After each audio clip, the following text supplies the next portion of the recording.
It was a typical evening when Dave walked through the front door of our home, my heart light and my stomach growling at the heavenly aroma wafting from the kitchen. "Honey, I'm home," I called out with an enthusiasm that could rival a Broadway actor on opening night. The scent of roasted chicken and freshly baked pie filled the air, wrapping me in what felt like a warm hug. For a fleeting moment, everything seemed perfect, like one of those scenes from a feel-good movie where nothing ever goes wrong. But as I turned to greet my wife, something about her expression froze me mid-step. Her smile was there, sure, but it didn't reach her eyes.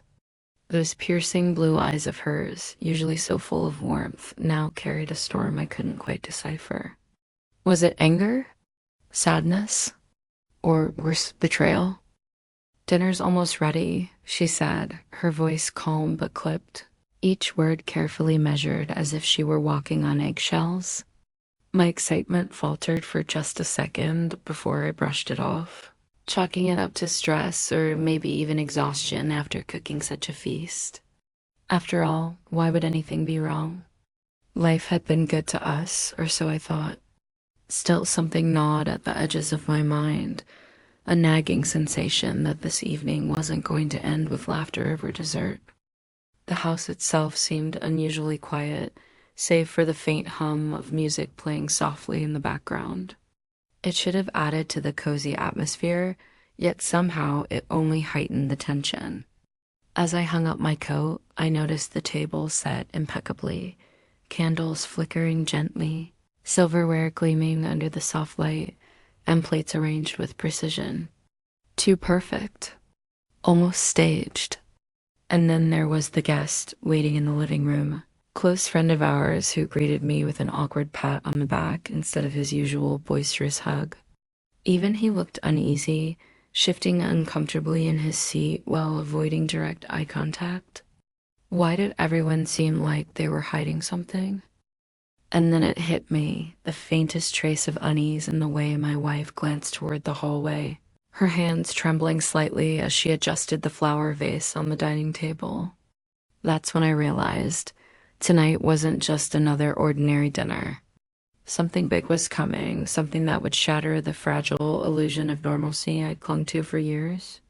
Little did I know, the secrets lurking beneath the surface of our seemingly happy marriage were about to boil over, turning this cozy evening into a nightmare I couldn't escape. The dinner was halfway through and the first crack in the illusion of normalcy appeared.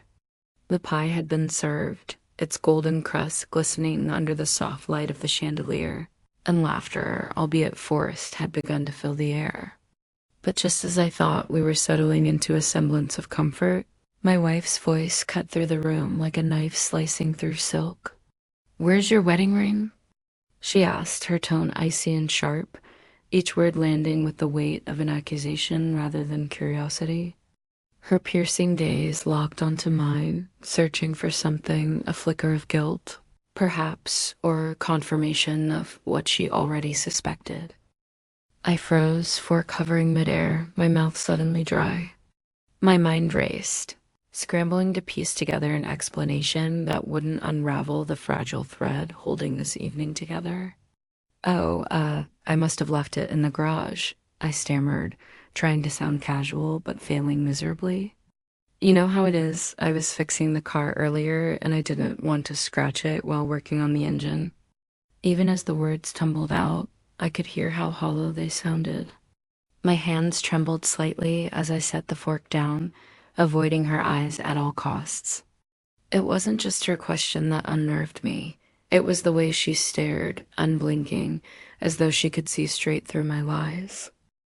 Our guest shifted uncomfortably in his seat, sensing the tension thickening in the air like smoke filling a closed room. He cleared his throat awkwardly, attempting to lighten the mood. "Well, you know Dave," he joked half-heartedly. "Maybe it'll turn up somewhere unexpected, like inside one of those pies." But no one laughed, not even him. Instead, my wife leaned forward, her expression unreadable yet undeniably dangerous.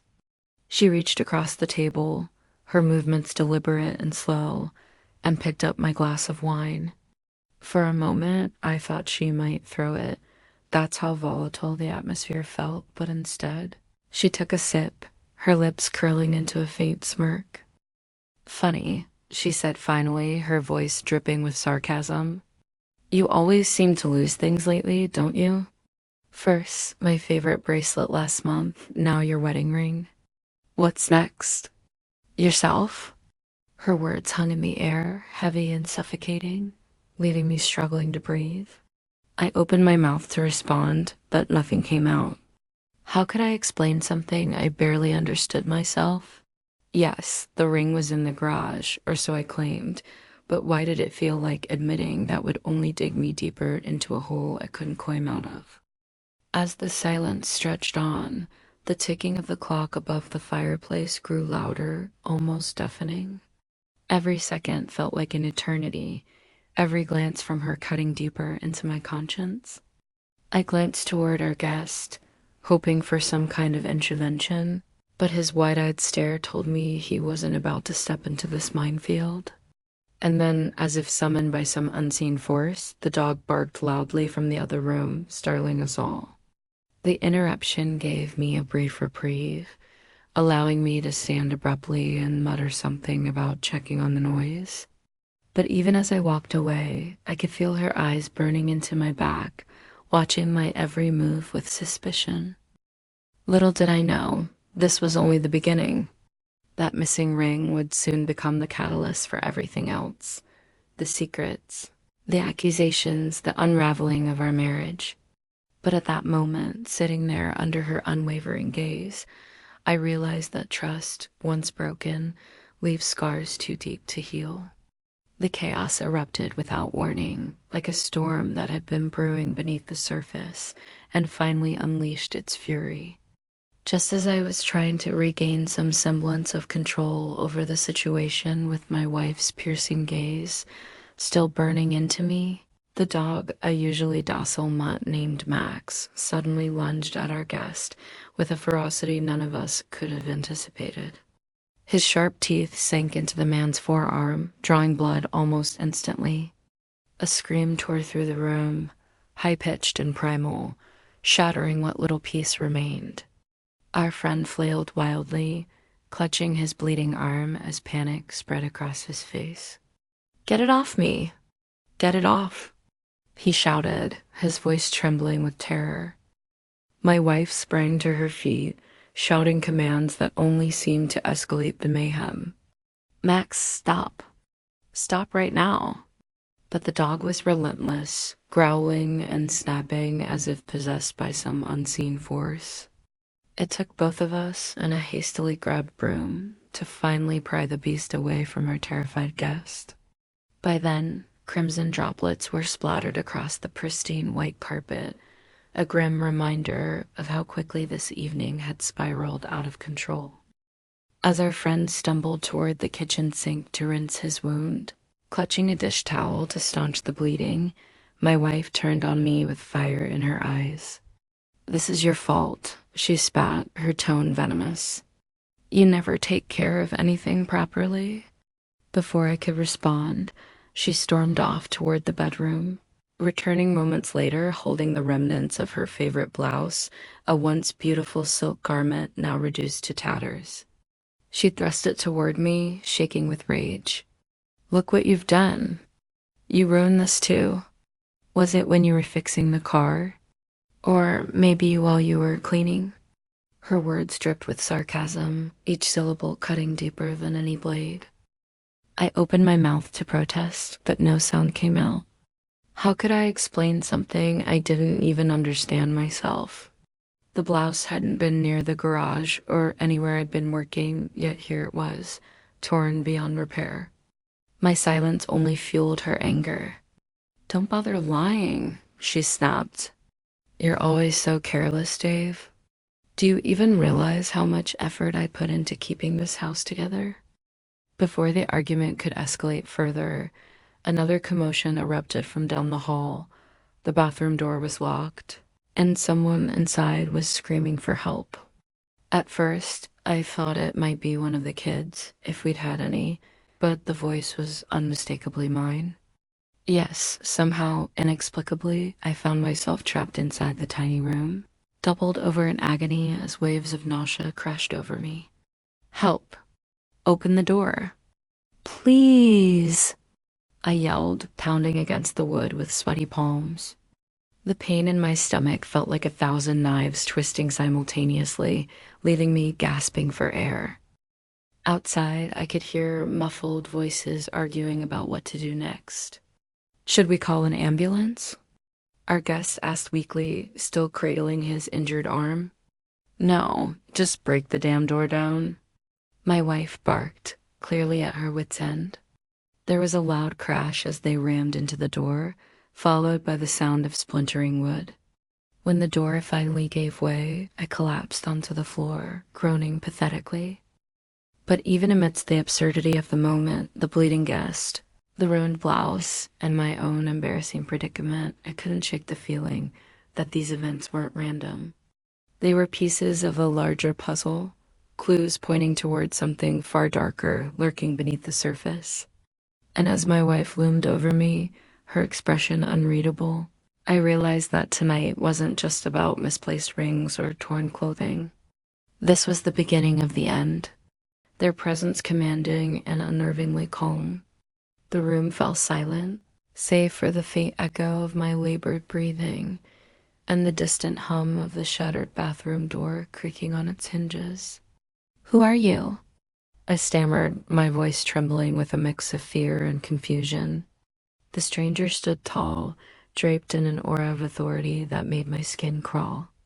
Their piercing gaze swept across the room, lingering just long enough on me to send a shiver down my spine. "This house," they began, their tone cold and deliberate, each word landing like a hammer strike, "now belongs to your wife, based on the will dated October 13th, 2010. My heart skipped a beat. How could this person know about that? It was supposed to be a private document, locked away in some forgotten drawer. Before I could muster a response, the stranger turned to me, their expression unreadable but brimming with menace. "Dave, I know all about you," they said, their voice dropping to a near whisper that felt more threatening than any shout. "And now it's time for you to confess." Confess? Confess what? My mind raced, trying to piece together how this stranger had infiltrated our lives. But there was no escape, no way out of the trap I'd unwittingly walked into. "Start with the small things," they urged, their tone dripping with mockery. "The toy cars, for instance." My stomach churned as memories I'd buried deep resurfaced. When I was little, I admitted, my voice barely audible, I took my friend's toy car. No, not just one, several of them. The admission hung in the air like a dark cloud, but the stranger wasn't satisfied. "And?" they pressed, leaning closer, their eyes boring into mine. "What else have you hidden?" Panic set in as I realized they already knew the answers. They were simply forcing me to say them aloud. "I stole money from my mother's wallet once," I blurted out, the words spilling forth like poison. It wasn't much, but it was enough to make me feel guilty for years. The stranger nodded slowly, as if savoring my discomfort. "Good. Now let's talk about your boss, the man you claim to despise so deeply." My throat tightened. This was worse than I imagined. "It's true," I admitted, my voice cracking under the weight of shame. "I hated him, not just because he was difficult, but because he treated me like I was worthless. So I sabotaged his reports. I altered numbers, twisted facts, anything to make him look incompetent." The confession left me feeling hollow, exposed, vulnerable. Yet the stranger showed no mercy. "And Emily?" they asked, their tone laced with venom. My blood ran cold. How did they know about Emily? I reached instinctively for the pocket of my shirt, where her panties still lay a grotesque reminder of my betrayal. "Emily was." I struggled to find the words, but the stranger cut me off. "Your secretary, your lover, and apparently your accomplice in deceit," they spat, gesturing toward the evidence in my pocket. Did you think you could hide this forever? Each revelation tore at my soul, stripping away the fragile facade I'd built over the years. By the time the interrogation ended, I was a broken man, stripped bare of dignity and pride. And yet, the worst was still to come. The air in the room was suffocating, thick with tension, as if an invisible weight had settled over all of us. My mind raced to process what the stranger had just revealed. The house belonged to my wife based on a will I didn't even know existed. But it wasn't their words that sent chills down my spine, it was their tone. Calm yet commanding, as though they held dominion over life and death itself. Dave, they said again, their voice cutting through the silence like shards of glass. Repent for your sins or face eternal unrest. I tried to steady myself, clutching the edge of the table, but my knees buckled under the pressure. Who is this person? How did they know so much about me, about us? And then, as if sensing my confusion, the stranger took a step closer, their piercing gaze locking onto mine. It was at that moment, the worst possible one, that realization struck me like a lightning bolt. The voice, the posture, the eerie familiarity. This wasn't some random intruder. It was her. My wife. Her transformation was staggering. Gone was the woman who had greeted me with dinner and faint smiles earlier that evening. In her place stood a figure radiated authority and fury, someone who seemed both alien and terrifyingly familiar. Surprised? She asked, her lips curling into a cold smirk. Her eyes gleamed with triumph, as though every secret I'd ever hidden had been laid bare before her, and now she intended to make me pay. You knew? I stammered, my voice barely above a whisper. She nodded slowly, savoring my despair. Of course I knew, Dave. About Emily. About everything. Her words hit me like a freight train, each syllable heavier than the last. Do you think I wouldn't find out? That I wouldn't see through your lies? Her voice rose with every sentence until it filled the room like thunder. You've humiliated me, betrayed me, destroyed everything we built together. And now you'll lose everything. Before I could respond, she reached into her pocket and pulled out a stack of papers, legal documents bound neatly with a red ribbon. This, she said, waving them in front of me, is our divorce agreement. But don't worry, it's not just the marriage ending tonight. I'm taking everything, the house, the car, the savings account. Every single thing you touched will be mine. My heart sank as the reality of her words sunk in. Everything I thought was mine, the life I'd built, the security I'd taken for granted was slipping through my fingers like sand. But why are you doing this? I pleaded, desperation creeping into my voice. We can fix this. We can start over. She laughed, a bitter, hollow sound that echoed off the walls. Start over? With you? After everything you've done? She shook her head, her expression darkening. No, Dave. There's no starting over. Not after what you've put me through. Her hand tightened around the papers, crumpling them slightly. You cheated on me, lied to me, and broke my favorite vase, the one my mother gave me. Do you remember that? The day you shattered it while screaming at me? Well, consider this payback. As she spoke, memories flooded back.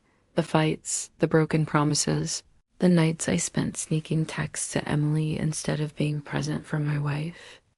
Each memory felt like another nail in my coffin, sealing my fate. Please, I begged, tears streaming down my face. I'll do anything. Just give me another chance. But she didn't flinch. Instead, she turned to our guest, who had been watching the scene unfold in stunned silence. Thank you for your help, she said, her tone professional and detached. I appreciate your testimony in court. It'll seal the case against him. Our friend nodded meekly, avoiding my gaze. Betrayal burned in my chest, hotter and more painful than any physical wound. And then came the final blow. Oh, and Dave, she added casually, almost as an afterthought, don't bother trying to contest this. You won't win. With those words, she walked toward the door, pausing only to glance back at me one last time. Goodbye, Dave. Enjoy your new life, if you can call it that. The door slammed shut behind her, leaving me alone in the wreckage of my former existence. My hands trembled as I sank to the floor, the enormity of my mistakes crashing down on me like a tidal wave. Every lie, every betrayal, every selfish choice had led me here to this moment of complete and utter ruin. As the clock ticked mercilessly in the background, I realized something far worse than losing material possessions. I had lost myself. The silence in the room was deafening, broken only by the faint ticking of the clock and the ragged sound of my own breathing. My wife now, my ex-wife now, stood at the center of the chaos she had orchestrated, her presence commanding and unyielding. Her eyes, once filled with warmth and love, now burned with a cold fury that chilled me to my core. She held something in her hands, a delicate porcelain vase, the one she cherished above all else. It was a gift from her late mother, a symbol of their bond and a relic of happier times. I remember the day she had shown it to me, her voice trembling with emotion as she explained its significance. Back then, I had promised to protect it, to honor the memory it represented. But promises, like trust, are fragile things, and tonight, they shattered along with everything else. This, she said, her voice cutting through the air like a blade, is what you've done to us. Without hesitation, she hurled the vase to the floor. The sound of shattering porcelain echoed through the house, each fragment glinting cruelly under the dim light. For a moment, time seemed to freeze. I watched, paralyzed, as the pieces scattered across the hardwood, irreparably broken just like our marriage. The symbolism was impossible to ignore. This wasn't just a vase, it was us. Everything we had built together, every promise we had made, reduced to jagged shards that could never be pieced back together. I wanted to say something, anything, to bridge the chasm between us, but the words caught in my throat. What could I possibly say to undo the damage I had caused? My betrayal had been laid bare for everyone to see. The lies, the deceit, the affair with Emily.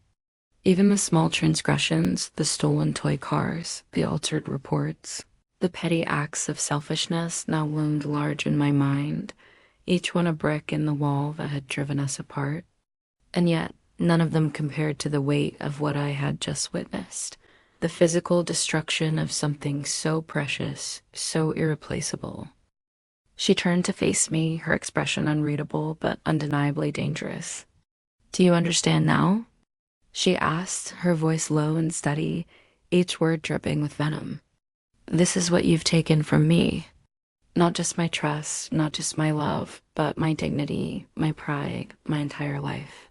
Her words hit me like a tidal wave, pulling me under and leaving me gasping for air. I opened my mouth to respond, but no sound came out. How could I defend myself when every accusation was true? You think this is about the vase?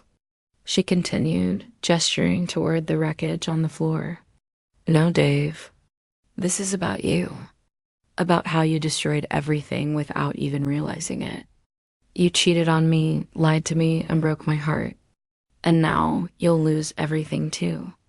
Her tone shifted slightly, becoming almost clinical. The house, the car, the money, it's all mine now. Every single thing you touched will be stripped away from you. Just like you stripped me of everything. Her words left me reeling, each one a fresh wound that refused to heal. I had always prided myself on being self-reliant, on having control over my life. But standing there, surrounded by the ruins of my former existence, I realized how little power I truly had. Everything I had worked for, everything I had taken for granted, was slipping through my fingers like sand. The realization was crushing, suffocating, unbearable. I felt naked, not just physically, but emotionally, spiritually. All the layers of identity I had constructed over the years, the loyal husband, the dependable friend, the successful professional, had been peeled away, exposing the hollow shell beneath. And then, as if sensing my despair, she delivered the final blow. "Oh, and Dave," she said, her voice laced with mockery, "don't bother trying to rebuild your life. No one will believe you. No one will trust you. You've lost more than your family. You've lost yourself." Her laughter rang out, sharp and bitter, reverberating off the walls until it felt like the entire house was closing in around me. I sank to my knees, overwhelmed by the sheer magnitude of my failure. Tears streamed down my face, blurring my vision, but I didn't care. What did it matter anymore? There was nothing left to salvage, no hope of redemption. The man I used to be, the man I thought I was gone, replaced by someone I barely recognized. Someone weak, pathetic, unworthy of forgiveness. As she walked toward the door, her heels clicking against the floor with each deliberate step, I found myself pleading one last time. "Please," I whispered, my voice breaking. "I'm sorry. I'll do anything. Just don't leave me like this." But she didn't stop. She didn't even glance back. Instead, she paused at the threshold, her silhouette framed by the soft glow of the hallway light. "Goodbye, Dave," she said softly, almost gently. And then she was gone, leaving behind only the echoes of her footsteps and the lingering scent of betrayal. The house felt eerily quiet after she left, as though the very walls were holding their breath. I remained on the floor, staring at the shattered remains of the vase, unable to move or think or feel. Hours passed, or maybe it was only minutes. I couldn't tell. Time had lost all meaning. All I knew was that I was alone, utterly and completely alone, in a way I had never imagined possible. The consequences of my actions stretched far beyond the immediate loss of my family and possessions. They seeped into every corner of my soul, poisoning my thoughts and haunting my dreams. I would wake up in the middle of the night drenched in sweat, reliving the moment the vase hit the floor, hearing her voice echo in my ears. "You've lost yourself," she had said. And she was right. I no longer recognized the person staring back at me in the mirror. That man, Dave, was a stranger, a ghost of who he once was. In the weeks that followed, I tried to piece my life back together, but it was futile. Friends distanced themselves, colleagues avoided eye contact, and strangers whispered behind my back. The divorce proceedings dragged on, each court appearance a fresh reminder of my failures. My ex-wife's lawyer presented evidence of my infidelity, my financial mismanagement, my moral bankruptcy. By the time the judge delivered the verdict, I had already accepted my fate. There was no appeal, no second chance. I had burned every bridge I ever crossed. But the worst part wasn't the material losses, it was the emptiness inside me. The knowledge that I had destroyed not just my marriage, but also the person I once aspired to be. I had become a cautionary tale, a warning to others of what happens when greed, selfishness, and betrayal consume a person. And as I sat in the empty apartment I now called home, surrounded by boxes of belongings I no longer cared about, I realized something profound. Sometimes the greatest punishment isn't losing everything, it's realizing that you deserve to lose it all along.